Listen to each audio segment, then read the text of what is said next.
نہ یہ واضحوں کا بیان ہوتا، نہ ہوتی ہاتھوں میں مومنوں کے یہ شریعت مصطفیٰ کا دامن، یہ سنت مصطفیٰ کا دامن، نہ یوں شریعت کے ڈنکے بجتے، نہ گھر پاسباں حسین نہ ہوتا۔ سبحان حضرت محترم، اصل صرف سمجھنا کیا ہے؟ اصل سمجھنا یہ ہے کہ غم حسین ازمائش حسین کیا ہے۔ اصل کو اللہ رب العزت نے حسین دا جرا مقام رسائے، کیا رسائے؟ کل لا سالکم علیہ اجر الا المبتدا فی القربہ، کہ تم پر لازم ہو گیا کہ تم نبی کی آل سے محبت کرو، یعنی فرض اور واجب ہو۔ یہ میں سب کو نماز میں ہوا کہ نماز قائم کرو، کیا کہا؟ نماز قائم کرو، تو یہ حکم ہوا۔ جو حکمن ہوا قرآن مجید فرقان حمید میں جو حکمن ہوا تو ہم پر لازم ہے، فرض ہے، واجب ہے کہ ہم اہل بیت و اطہار سے محبت کریں۔ یہ سمجھ نہیں گاڑی تھوڑا جی گفتگو کرے سامنے میں کہاں آپ ہی بنجنے تو صحیح شاید کافی ٹائم دے بیٹھے ہو، لیکن جو باتیں میں کروں گا غم حسین کے حوالے سے، جو میں شریعت محمدی کے حوالے سے، جو اصحاب رسول کے حوالے سے، وہ اپنے دلوں میں ضرور بٹھانا۔ یہ وجہ یہ ہے کہ آپ کہو گے کہ غم حسین ہے، کچھوں کے دلوں میں آتا ہے کہ اصحاب کی بات کیا ہے، تو یاد رکھنا اس کا وجہ یہ ہے کہ قائد اہل سنت کبھی بھی منبر رسول پہ اس محرم الحرام میں ہم نے کبھی بھی تکرار نہیں، ہم نے کبھی کسی سے کوئی تکرار نہیں کی، کوئی جھگڑا نہیں کی۔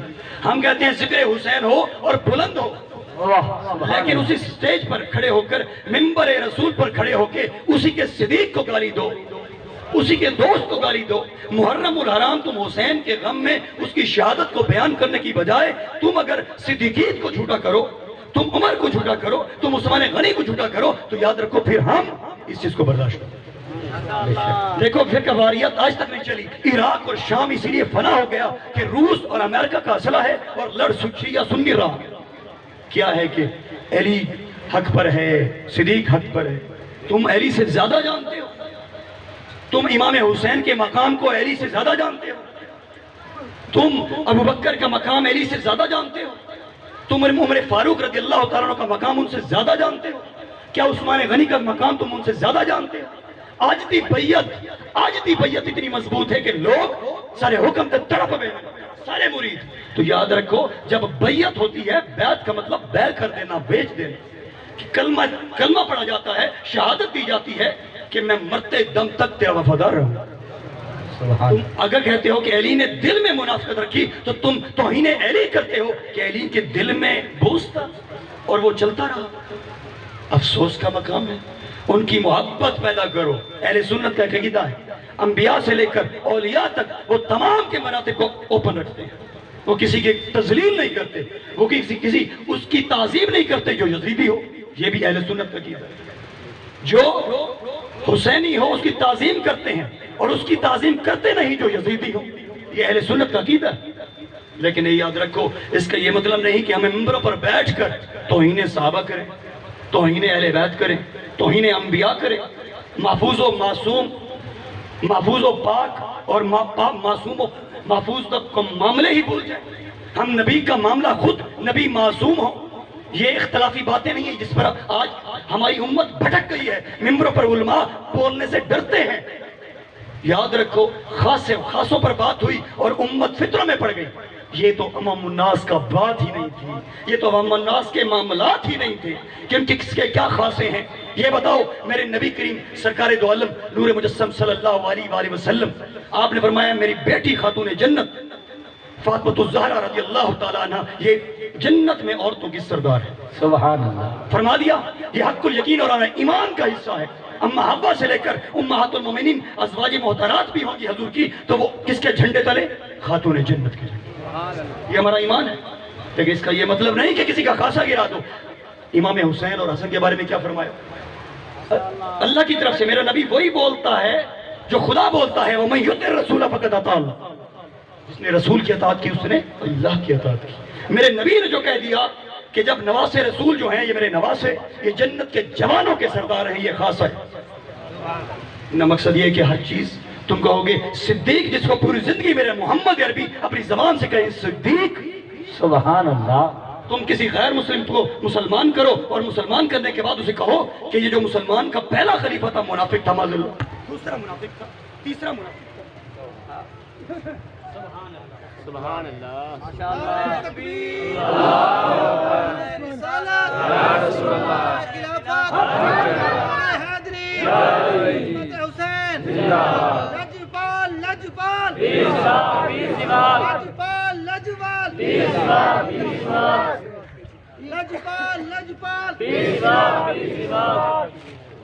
محترم گزارش یہ ہے جس ٹائم محمد عربی سرکار دو عالم نور مجسم صلی اللہ علیہ وآلہ وسلم نے ان کو پوری زندگی صدیق بلایا تو تم ممبر پر بیٹھ کے حسین کی محبت میں یہ کر کے علی کی محبت میں کر کے تم ان کو جھوٹا کہو گے تو یہ ہمارا عقیدہ نہیں، یہ اسلام دین اسلام کا عقیدہ نہیں۔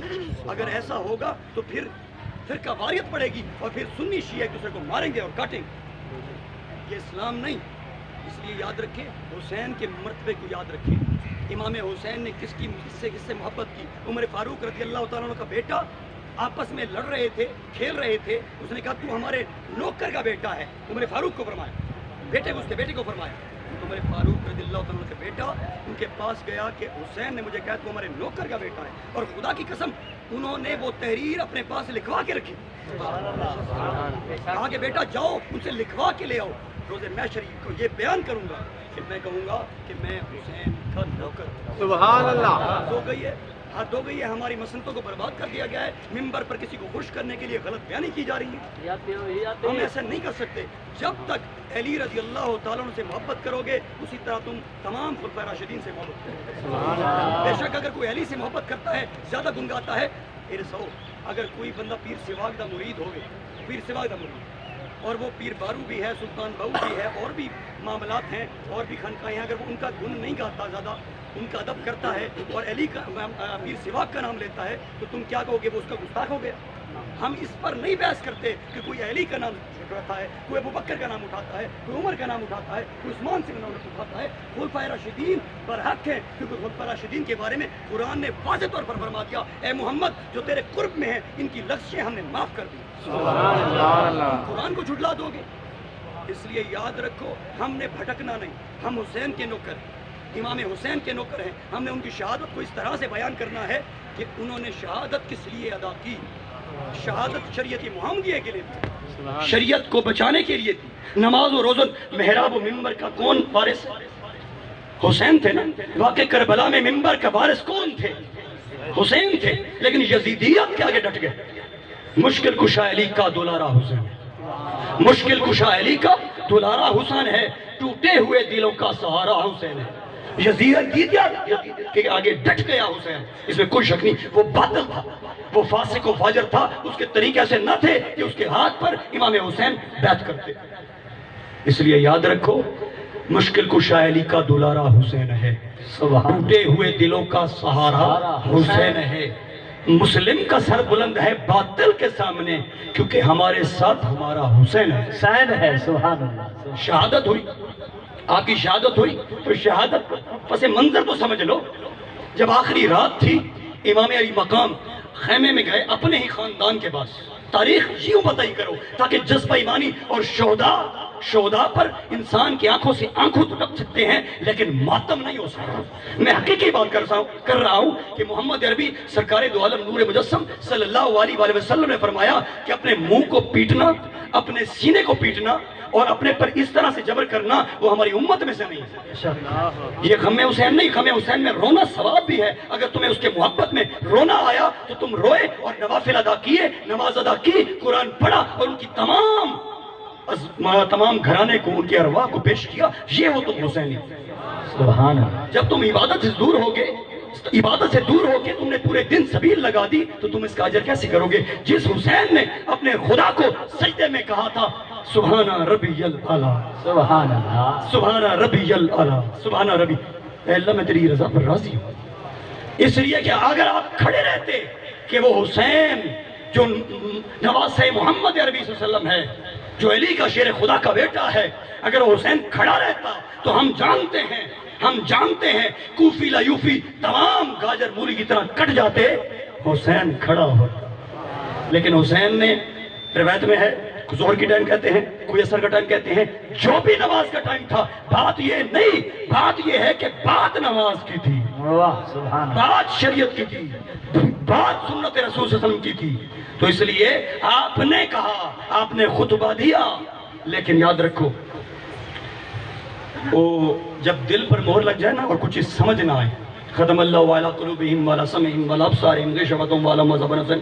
وہ اللہ تعالیٰ نے ابو جہل بات تبلیغ فرماتے تو وہ کہتے ہیں نا, وہ آگے اللہ تعالیٰ نے قرآن کی آیت بھیجی کہ محبوب اس کو تبلیغ کرنا چھوڑ دے, اس کے دلوں کو مہر ہے, اس کی آنکھوں پر پٹی ہے, یہ سچی بات بیان نہیں کریں گے, سچی بات سنیں گے نہیں, اور ان کے لیے سخت ترین عذاب. تو پھر آج اگر کوئی کہے کہ یزید سچا تھا, یہاں معاذ اللہ امیر المومنین تھا, تو اس کو کوڑے مارو, بلکہ اسے جیل سے عطل بند کرو اور اسے قانون کے مطابق سزا دو, سزائے موت دے.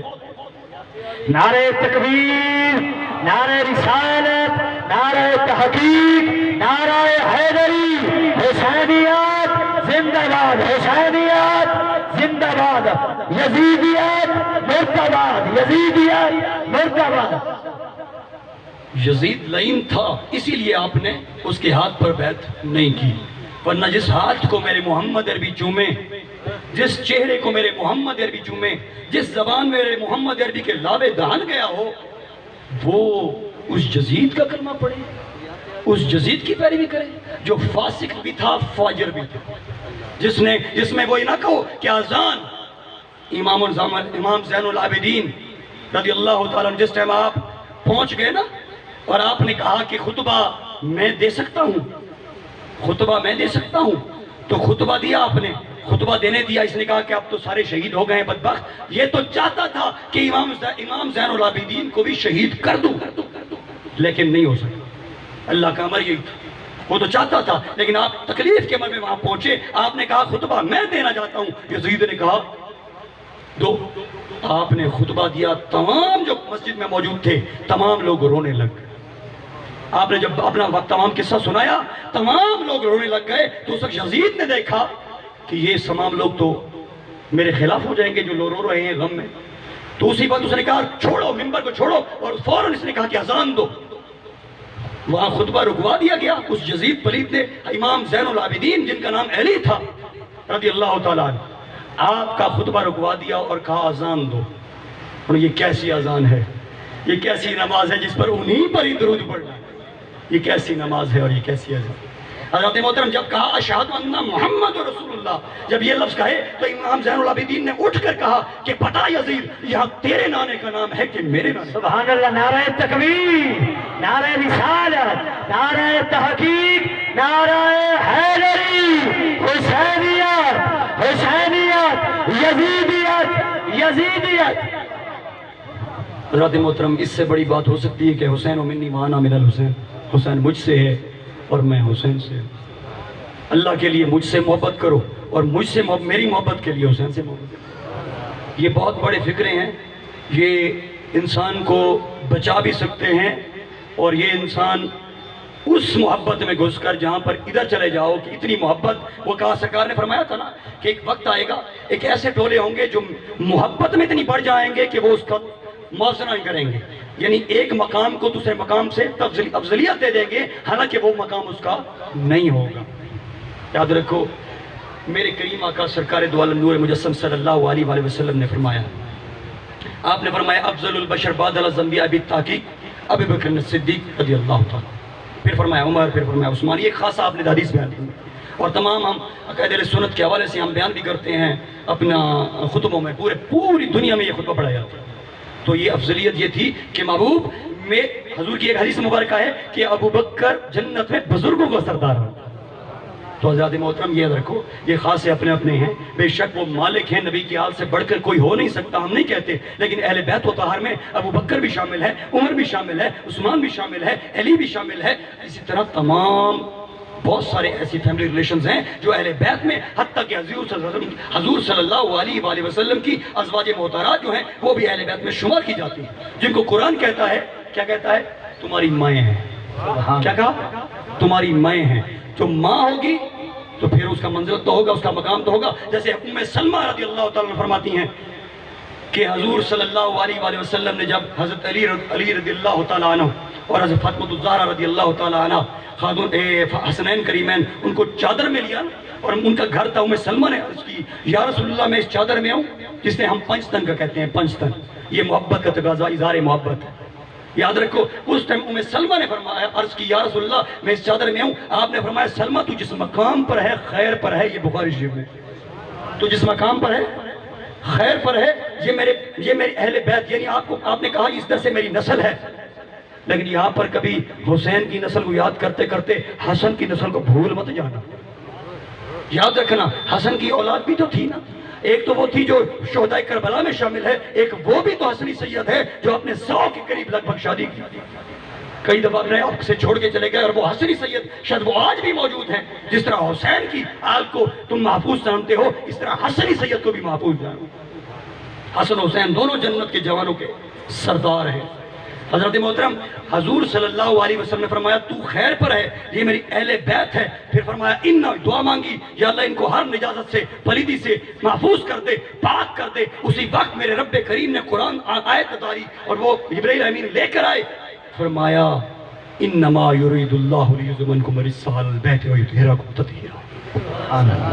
اے نبی کے گھر والوں، ہم تو چاہتے ہی ہیں کہ آپ کو ہر نجاست و پلیدی سے پاک کر دے اور ہر نجاست سے محفوظ کر دے، پاک و صاف کر دے۔ تو حضرات محترم قرآن کی آیت اترائی کہ اہل بیت کو انہوں نے بالکل کلیئر کر دیا، صاف کر دیا۔ پھر یہاں پر آپ یاد رکھیں کہ امام علی مقام کا مقام کوئی کم نہیں، اس لیے کہ جبرائیل امین علیہ السلام نبی کریم صلی اللہ علیہ وآلہ وسلم کے نواسوں کے ساتھ کھیلا کرتے تھے۔ سوچ لو یہ بہت بڑا مقام ہے، اس دنیا کے اندر یہ مقام کم نہیں ہے کہ جبرائیل جو فرشتوں کا سردار ہو وہ حسین کے ساتھ اور امام حسن کے ساتھ رضی اللہ تعالیٰ عنہ کے ساتھ کھیلتا ہو، یہ مقام بہت بڑا مقام ہے۔ ایک بار نبی کریم سرکار دو عالم نور مجسم صلی اللہ علیہ وآلہ وسلم آپ حسن اور حسین کھیل رہے تھے، اپنے بازو پکڑ رہے تھے، کوئی ٹانگ پکڑ رہا تھا، تو آپ امام حسن کو بتا رہے تھے، امام حسین کو نہیں بتا رہے تھے۔ حضرت خاتون جنت حضرت بی بی فاطمہ الزہرا رضی اللہ تعالیٰ عنہ آپ نے عرض کی کہ بابا جان آپ حسن کو تو بتا رہے ہیں، آپ حسین کو کیوں نہیں بتاتے؟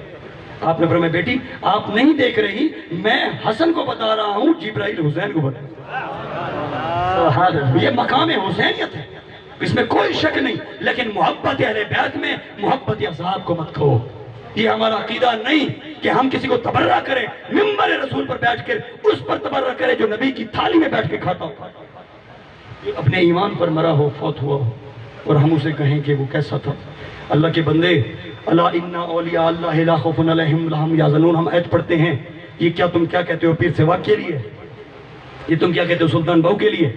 یہ تم کیا کہتے ہو پیر میرے نشاست کے لیے؟ ہاں ہے، لیکن بات کی بات ہے یہ قرآن ان لوگوں کی اتاری گئی تھی جو نبی کے ساتھی تھے۔ سبحان اللہ۔ اہدنا الصراط المستقیم صراط الذین انعمت علیہم۔ خدا کی قسم تمام مکاتب فکر ذرا اس ذہن پر نوٹ کرو، اپنے دل و دماغ کو کھولو، عقل کو کھولو کہ جب تم ہر نماز میں ہر مکاتب فکر تم کیا پڑھتے ہو؟ اہدنا الصراط المستقیم صراط الذین انعمت علیہم۔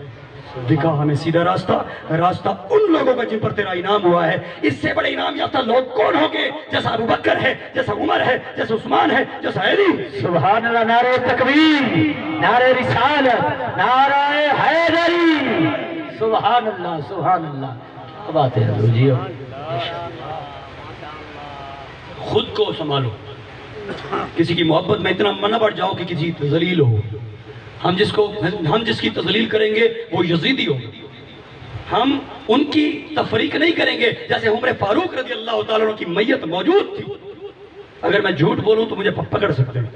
حضرت عمر فاروق رضی اللہ تعالیٰ عنہ آپ کی میت موجود تھی، دفن کفن کام کر رہے تھے، دفن کا کام ہونا تھا، باقی تمام اصحاب موجود کھڑے تھے۔ حضرت عبداللہ ابن عباس رضی اللہ تعالیٰ عنہ آپ فرماتے ہیں ایک شخص نے میرے ایسے کاندھے پھر رکھا، میت کے ارد گھڑتے سارے جمع غفیر ہوئے کھڑے تھے، تو ایسے آپ نے ہاتھ رکھا، آپ نے فرمایا مجھے یقین تھا کہ اپنے جانوں کے ساتھ جا ملے گا۔ یہ اب عبداللہ ابن عباس راوی ہیں، آپ نے فرمایا علی کے الفاظ تھے، مجھے یقین تھا کہ اپنے ساتھیوں کے ساتھ جا ملے گا۔ اور سن لو عبداللہ ابن عباس کہ میں اللہ کے ہاں جب جانا چاہوں گا، جب جانا چاہوں گا تو میں اس جیسے انسان کے اعمال لے کے جانا چاہوں گا. سبحان اللہ. حضرت عمر فاروق رضی اللہ، بخاری شریف میں موجود ہے اس کا باب.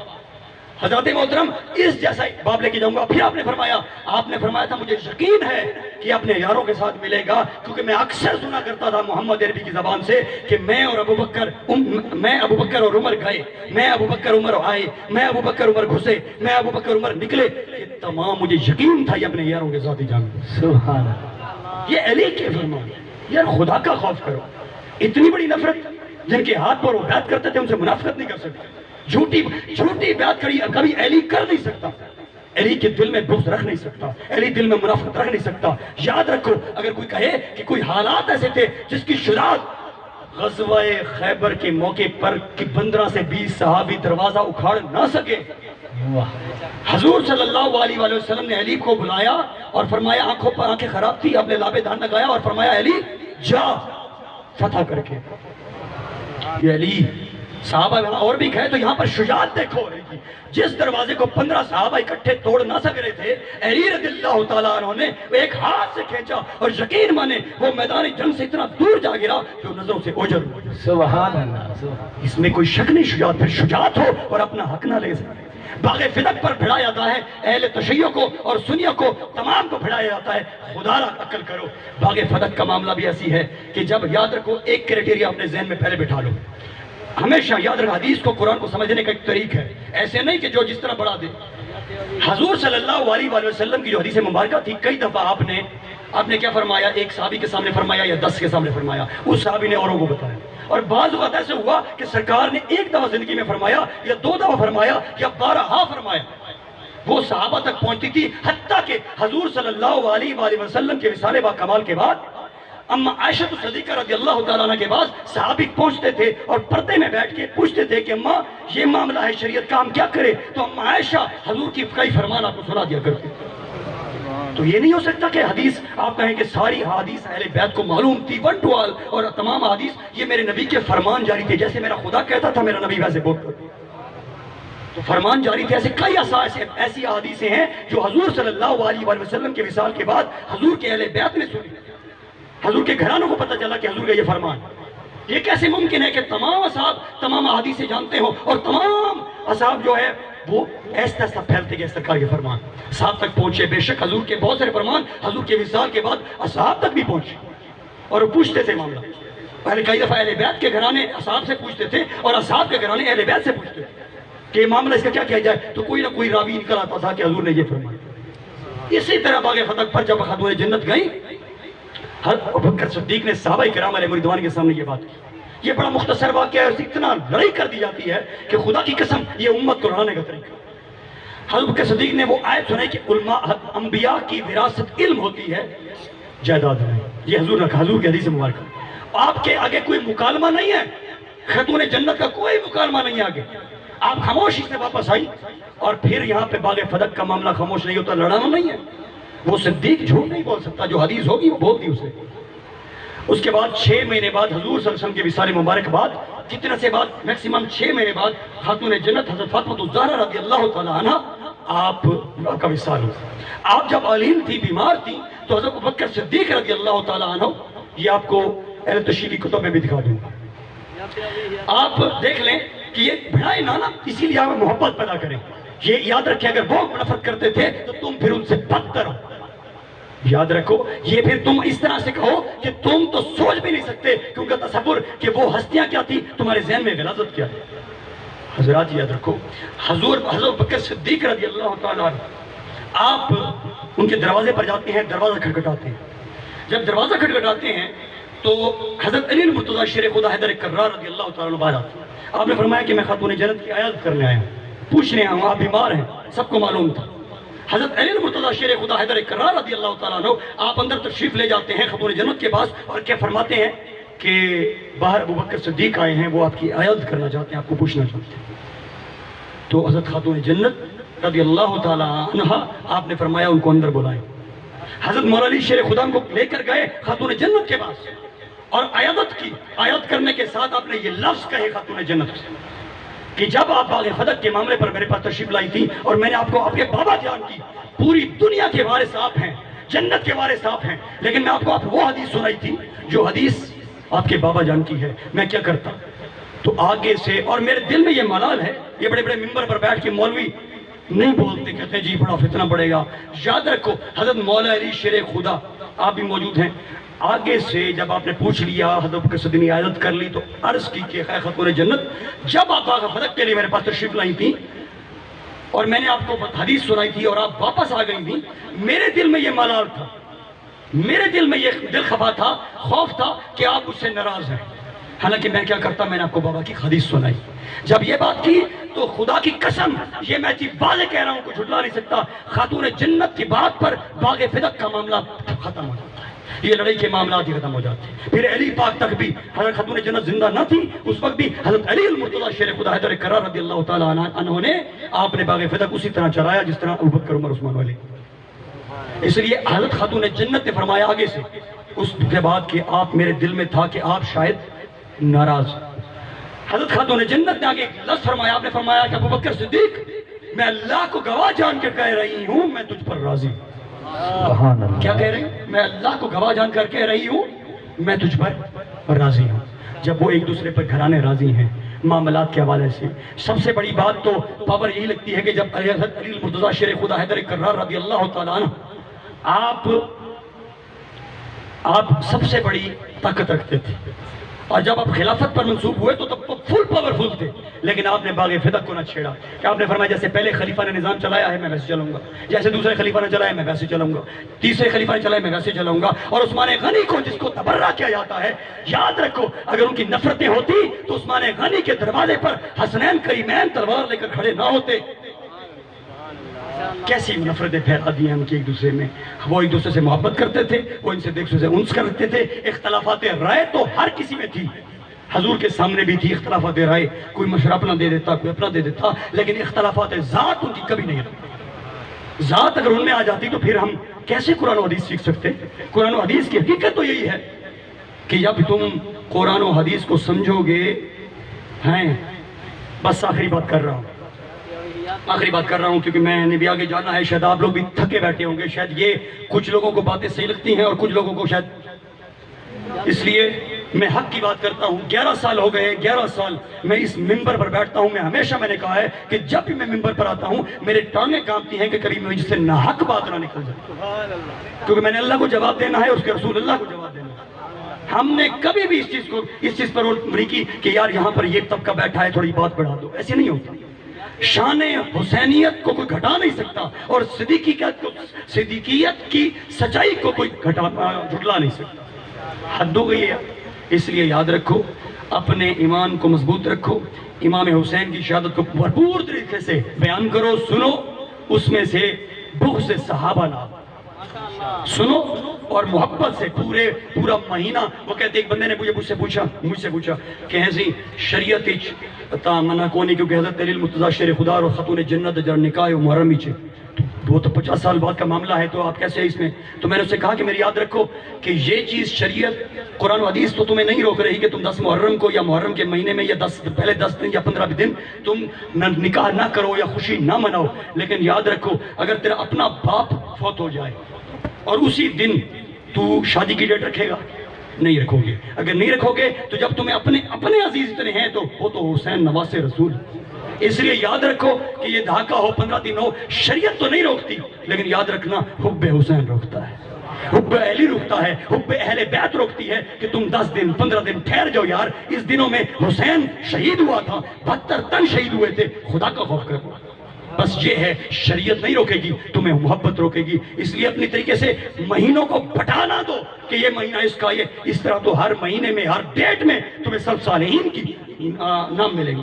اس لیے یہ جو طریقہ ہے کہ امام حسین حضور کی آل ہے، اس کے نواسے ہونے کے سبب، ان کے اتنا بڑا مقام ہونے کے سبب، جنت کے جوانوں کے سردار ہونے کے سبب، ان کا جو غم ہے وہ امت کا غم ہے، وہ امت کا غم ہے. اور یزیدیت اس پر خوش ہوتی ہے، ان پر خدا کی لعنت، اس کے فرشتوں کی لعنت. اور جو حسینی ہیں اس میں میں نے بارہا کہہ دیا کہ قرآن پڑھو، رو، عبادت کرو، ذکر کرو، ذکر حسین کی تاریخ پڑھو، علماء سے صحیح تاریخ سنو. اور اس کے بعد جب تمہارا دل نرم ہوگا، تمہاری آنکھوں سے آنسو جاری ہوں گے. جب آنسو جاری ہوں گے تو وہ تمہارے عشق کے ہوں گے، اور عشق کے کبھی آنسو ضائع نہیں جاتے. حضرات محترم، بے شک اس لیے اپنے آپ کو سنبھالو، اپنے عقیدوں کو سنبھالو. محبت صحابہ میں توہین اہل بیت مت کرو، اور توہین صحابہ میں محبت اہل بیت نہ کرو. اس طرح نہیں بھی توہین صحابہ، تم توہین صحابہ کرتے ہو اور پھر ادھر سے محبت اہل بیت کرتے ہو، یہ اس طرح سے نہیں چل سکے. اور تم کرتے ہو کہ محبت صحابہ کرتے ہو اور توہین معاذ اللہ اہل بیت کرتے ہو، تو اس طرح سے کامل ایمان نہیں بنتا. تم اصحاب رسول سے بھی محبت کرو، تعظیم کرو، اور حضور کے اہل بیت سے بھی عشق و محبت کرو، کیونکہ وہ فریضہ ہے. کیونکہ رب نے فرما دیا کل لا سلکم علیہ اجرا الا المودۃ فی القربى. اور یہ بھی بتاتا چلوں کہ لوگ بہت کم بتاتے ہیں کہ یہ آیت آئی کب، یہ آئی کب. یہ تب آئی جب نبی کریم صلی اللہ علیہ وآلہ وسلم کو تمام کفار مکہ نے تکلیف پہنچائی اور اپنے بستر کے اوپر علی کو سلایا، اپنے ساتھ ابو بکر کو لیا. یار حد ہو گئی، ابھی بھی تم تاریخ اسلام نہیں سمجھے، ابھی بھی تم اسلام دین کو نہیں سمجھے. اپنے بستر پر علی کو سلایا اور خود اپنے ساتھ ابو بکر کو لیا. حضرات محترم، یہ جب آپ مدینہ پہنچتے ہیں، یہ ظلم تھا نا، کفار کا ظلم تھا. آپ وہاں سے نکلے، آپ نے فرمایا دفع کرو ان کو، خدا کی میری مدد میرے ساتھ ہے. آپ وہاں پر پہنچے مدینہ پاک، اور مدینہ پاک جب پہنچے تو اس وقت دین اسلام اتنا کو خاص پھیل نہیں چکا تھا، صحابہ بہت کم تھے. تو جب صحابہ نے دیکھا کہ حضور یہاں تشریف لا چکے ہیں اور حضور صلی اللہ علیہ وسلم کی دینی تبلیغات بہت زیادہ ہیں، دینی مصارف ہیں، لیکن ظاہری طور پر یاد رکھیں وَمَا أَرْسَلْنَاكَ إِلَّا رَحْمَةً لِلْعَالَمِينَ، وہ عالمین کے لیے رحمت ہے. لیکن ظاہری طور پر جس طرح آج ہی اپنے رب سے اپنے مانگی ویسی عطا ہوئی.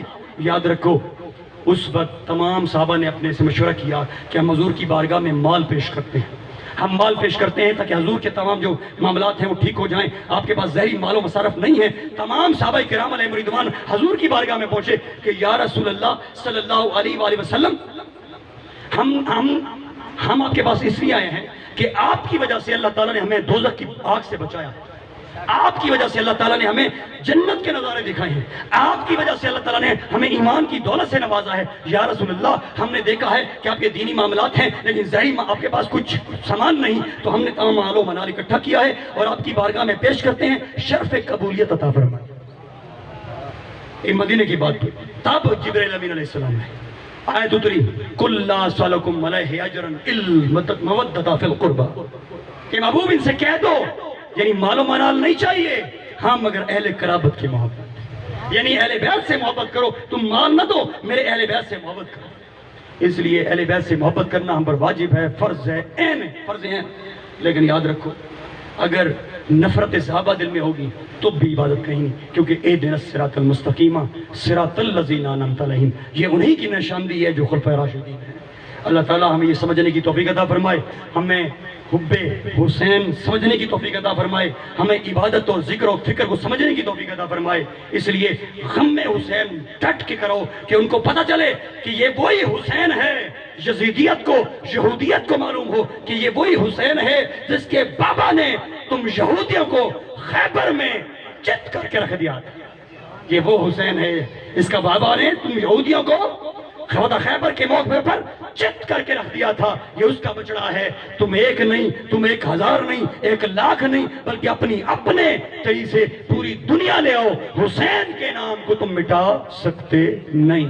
اسی لیے کہتا ہوں کہ حسین نہ جاتے کربلا میں تو ہم پہ یوں حق بیاں نہ ہوتا، نہ ہوتی منبر کی زیب و زینت، نہ یہ وعظوں کا بیاں ہوتا، نہ ہوتا ہاتھوں میں مومنوں کے یہ سنت مصطفیٰ کا دامن، نہ یوں شریعت کے ڈنکے بجتے گر حسین پاسبان نہ ہوتا. اب یہ جنگ کس کی تھی؟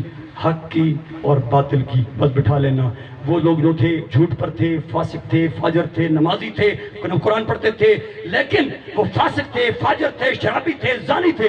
یہاں پر حسین تھا جس کے زبان کو میرے محمد عربی چومے، جس کے ہاتھوں کو میرے محمد عربی چومے، جن کی پیٹھ پر نواس رسول چڑھے وہ محمد عربی. یاد رکھو کتنی محبت کرتے ہوں گے نواس رسول سے، تو ہم کیوں نہ کریں جب ہم ہر نماز میں ان نواس رسول پر درود پڑھتے ہیں، جب نبی پر درود پڑھتے ہیں، حسین پر درود پڑھتے ہیں، اس کی آل پر درود پڑھتے ہیں، تو محبت کیسے نہ کریں؟ یہ تو ایمان کا حصہ ہے، ایمان کی جز ہے، بلکہ کل ہے. اس لیے یہ ضروری ہے تم اہل بیت سے محبت کرو اور تعظیم و توقیر و ادب و احترام صحابہ کرو. اس لیے یہی ایمان عقل ہے، یہی ایمان حاصل ہے، یہی حق الیقین ہے، یہی یقین کامل ہے۔ اس لیے کہ کلمہ نبی دا عمرہ دا گاڑا، پردہ پڑھے دا حسن نے مانا، فانی جہاں ہے کہہ نہیں اڑانا، سمجھ سیانا سمجھ سیانا۔ وآخر دعوانا ان الحمدللہ۔ دوستان محترم، اذان کا ٹائم ہو گیا ہے، اذان ہوگی اور اس کے بعد لنگر ہے، لنگر کھا کے فوراً نماز ادا ہوگی، باقی سلسلہ انشاءاللہ۔ اذان دے سو تو نماز پڑھ سو، لنگر دوارا نظام چل سی رہا میرے